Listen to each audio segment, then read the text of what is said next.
ಆರ್ಜಿಕರ್ ವೈದ್ಯಕೀಯ ಕಾಲೇಜಿನಲ್ಲಿ ಟ್ರೈನಿ ವೈದ್ಯೆಯ ಅತ್ಯಾಚಾರ ಕೊಲೆ ಪ್ರಕರಣ ಇಡೀ ದೇಶವನ್ನೇ ಬೆಚ್ಚಿ ಬೀಳಿಸಿದೆ. ಭೀಕರ ಅತ್ಯಾಚಾರ ಕೊಲೆ ವಿರೋಧಿಸಿ ದೇಶದೆಲ್ಲೆಡೆ ಪ್ರತಿಭಟನೆ ನಡೆಯುತ್ತಿದೆ. ಏನಿದು ಪ್ರಕರಣ? ಇಷ್ಟರ ಮಟ್ಟಿಗೆ ಕಾವು ಹೆಚ್ಚಾಗಲು ಕಾರಣ ಏನು? ವೈದ್ಯಕೀಯ ಕಾಲೇಜು, ಪೊಲೀಸ್ ಇಲಾಖೆ, ಆ 300 ದುಷ್ಟರ ಗ್ಯಾಂಗ್, ಸರ್ಕಾರದ ನಿಲುವುಗಳು ಯುವ ಜನತೆಯನ್ನ ಇನ್ನಷ್ಟು ಆಕ್ರೋಶಗೊಳ್ಳುವಂತೆ ಮಾಡಿದ್ಯಾಕೆ? ಹೇಳ್ತೀವಿ ಕೇಳಿ.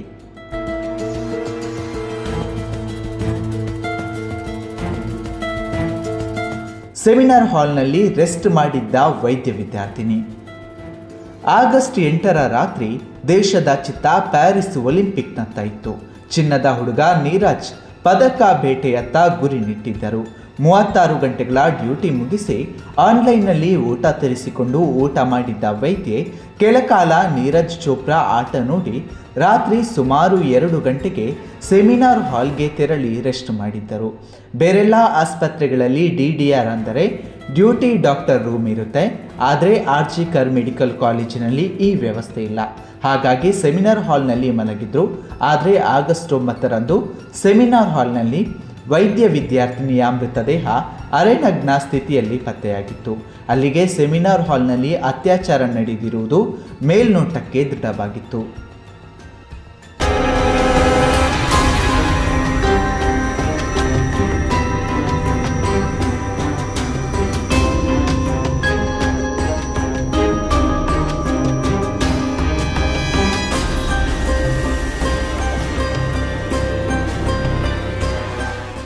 ದೇಹದ 9 ಕಡೆಗಳಲ್ಲಿ ಗಂಭೀರ ಗಾಯ. ಮರಣೋತ್ತರ ಮಾಡಿದಾಗ ವೈದ್ಯರೇ ಬೆಚ್ಚಿ ಬಿದ್ದಿದ್ದಾರೆ. ದೇಹದ ಬೇರೆ ಬೇರೆ ಕಡೆಗಳಲ್ಲಿ 9 ಗಂಭೀರ ಗಾಯವಾಗಿತ್ತು. ಅಷ್ಟಲ್ಲದೆ 151 ಮಿಲಿಗ್ರಾಂ ವೀರ್ಯಾಣು ಕಂಡುಬಂದಿದೆ. ಈ ಬಗ್ಗೆ ಡಾಕ್ಟರ್ ಗೋಸ್ವಾಮಿ ಅನುಮಾನ ವ್ಯಕ್ತಪಡಿಸಿದ್ದಾರೆ. 151 ಮಿಲಿಗ್ರಾಂ ವೀರ್ಯಾಣು ಗಮನಿಸಿದರೆ ಅತ್ಯಾಚಾರ ಕೃತ್ಯದಲ್ಲಿ ಒಬ್ಬರಿಗಿಂತ ಹೆಚ್ಚಿನ ವ್ಯಕ್ತಿಗಳು ಭಾಗಿಯಾಗಿರುವ ಸಾಧ್ಯತೆಗಳಿವೆ. ಜೊತೆಗೆ ಗಾಯದ ಸ್ವರೂಪಗಳು ಸಹ ಹತ್ಯೆ ಹಿಂದೆ ಇಬ್ಬರಿಗಿಂತ ಹೆಚ್ಚಿನ ಜನರ ಕೈಗಳಿರುವ ಸಾಧ್ಯತೆಗಳಿವೆ ಎಂದಿದ್ದಾರೆ.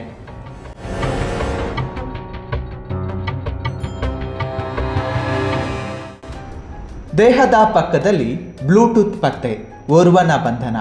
ದೇಹದ ಪಕ್ಕದಲ್ಲಿ ಬ್ಲೂಟೂತ್ ಪತ್ತೆಯಾಗಿದೆ. ಇದರ ಜಾಡು ಹಿಡಿದು ಸಂಜಯ್ ರಾಯ್ ಎಂಬಾತನನ್ನ ಬಂಧಿಸಿದ್ದಾರೆ. ಸಿಕ್ಕಿರುವ ಬ್ಲೂಟೂತ್ ಡಿವೈಸ್ ಆತನ ಮೊಬೈಲ್ಗೆ ಆಟೋಮೆಟಿಕ್ ಕನೆಕ್ಟ್ ಆಗಿದೆ. ಪೊಲೀಸ್ ಕಸ್ಟಡಿಯಲ್ಲಿರುವ ಸಂಜಯ್ ರಾಯ್ ಬಗ್ಗೆ ಸ್ಫೋಟಕ ಅಂಶ ಬಹಿರಂಗವಾಗಿದೆ. ಈತ ಕೋಲ್ಕತ್ತಾ ಪೊಲೀಸರಿಗೆ ಸ್ವಯಂ ಸೇವಕನಾಗಿ ಕೆಲಸ ಮಾಡ್ತಿದ್ದ. ಆ ಬಳಿಕ ಮೆಡಿಕಲ್ ಪೊಲೀಸ್ ಔಟ್ಪೋಸ್ಟ್ನಲ್ಲಿ ಕೆಲಸ ಮಾಡಿಕೊಂಡಿದ್ದ.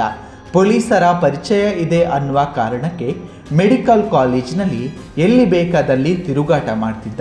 ವಿಪರೀತ ಮದ್ಯವ್ಯಸನಿ, ಕಾಮುಕ, ಅಶ್ಲೀಲ ವಿಡಿಯೋಗಳ ದಾಸ ಕೂಡ ಹೌದು. 4 ಮದುವೆಯಾಗಿದ್ದ.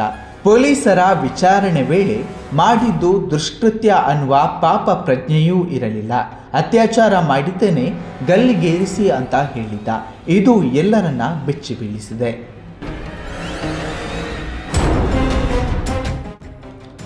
ಸಾಕ್ಷ್ಯ ನಾಶಕ್ಕೆ ಯತ್ನ, ಅನುಮಾನಕ್ಕೆ ಹಲವು ಕಾರಣ. ಅತ್ಯಾಚಾರ ಕೊಲೆ ಆಗಿ ಒಬ್ಬನನ್ನು ಪೊಲೀಸರು ಬಂಧಿಸಿದ್ರಲ್ಲ, ಮತ್ಯಾಕೆ ಪ್ರತಿಭಟನೆ? ದಿನೇ ದಿನೇ ಕಾವು ಹೆಚ್ಚಾಗ್ತಿರೋದು ಯಾಕೆ? ಎಸ್, ಪ್ರತಿಭಟನೆ ಈ ಬಗ್ಗೆ ಹಬ್ಬೋದಕ್ಕೆ ಕಾಲೇಜು, ಪೊಲೀಸರು, ಸರ್ಕಾರ ನಡೆದುಕೊಂಡ ರೀತಿ ಅನುಮಾನಕ್ಕೆ ಕಾರಣವಾಗಿತ್ತು. ಆರಂಭದಲ್ಲಿ ಪೋಷಕರಿಗೆ ನಿಮ್ಮ ಮಗಳು ಆತ್ಮಹತ್ಯೆ ಮಾಡಿಕೊಂಡಿದ್ದಾಳೆ ಎಂದು ಅಧಿಕಾರಿಗಳು ತಿಳಿಸಿದ್ದರು. ಮರಣೋತ್ತರ ಪರೀಕ್ಷೆ ನಡೆಸಿ ಆನಂತರ ಮೃತದೇಹಕ್ಕಾಗಿ 3 ಗಂಟೆಗಳ ಕಾಲ ಕಾಯಿಸಿದ್ದಾರೆ. ಅದಾದ ನಂತರ ಕಾಲೇಜಿನ ಪ್ರಾಂಶುಪಾಲ ಸಂದೀಪ್ ಘೋಷ್ ರಾಜೀನಾಮೆ ನೀಡಿದ್ದಾರೆ. ಬಂಗಾಳ ಸರ್ಕಾರ ಕೆಲವೇ ಹೊತ್ತಲ್ಲಿ ಕಲ್ಕತ್ತಾ ನ್ಯಾಷನಲ್ ಮೆಡಿಕಲ್ ಕಾಲೇಜಿಗೆ ಸಂದೀಪ್ ಘೋಷ್ ಅವರನ್ನ ಪ್ರಾಂಶುಪಾಲರಾಗಿ ಅಪಾಯಿಂಟ್ಮೆಂಟ್ ಮಾಡಿದೆ. ಇದು ಅನುಮಾನಕ್ಕೆ ಕಾರಣವಾಗಿದೆ. ಇನ್ನು ಮರಣೋತ್ತರ ಪರೀಕ್ಷೆಯಲ್ಲಿ ಸಾಮೂಹಿಕ ಅತ್ಯಾಚಾರ ನಡೆದಿರುವುದು ದೃಢ ಆಗಿದೆ. ಆದರೆ ಪೊಲೀಸರು ಇತರರನ್ನು ಬಂಧಿಸಬೇಕಲ್ವಾ? ಆದರೆ 6-7 ದಿನಗಳಾದರೂ ಇತರರ ಬಂಧನ ಪೊಲೀಸ್ ಇಲಾಖೆಯಿಂದ ಆಗಿಲ್ಲ. ಇದು ಇನ್ನಷ್ಟು ಅನುಮಾನಕ್ಕೆ ಕಾರಣವಾಗಿದೆ.